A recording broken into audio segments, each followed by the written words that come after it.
Tanterahana androany teny amin'ny trano fandraisam-bahiny Carlton nietsika lakaverne Dalibaba izay karakarain'ny fikambanana Inner Wheel, hetsika izay natao indrindra mba ahazoana vola ho fanatanterahana asa sosialy maro ho an'ny mpiara-belona.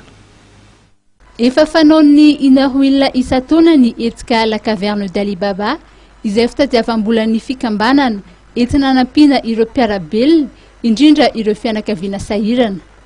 Ny fikambanana moa dia mpanatanteraka asa soa ka ireo faritra iva sy ny hôpitaly ary ny toerana mitezany be antitra no tena kendren'izy ireo. Amin'ity hetsika taona ity dia fanaovanay asa soa hanampianay ireo sahirana izay mila fanampiana avy aminay.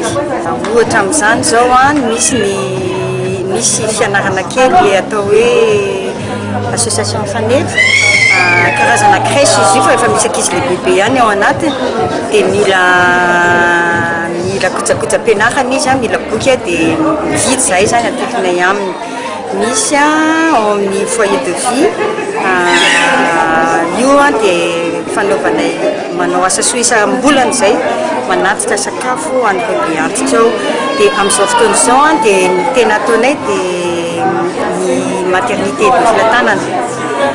Maternité zany misy étage anankiray ao amin'ny rihana fahatelo izay hitanay fa tamin'ity taona ity zany nanomboka ny asa nataonay tao nangataka ny tao amin'ny Filatanana zany hanamboarana ao amin'ny rihana io.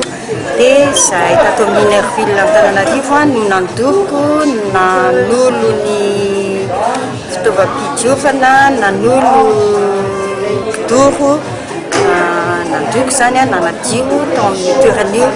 Dia mbola misy ampahany mbola tsy vita dia zany anisan'ny antony anaovana hetsika azahoana vola anoizana asa ataonay io.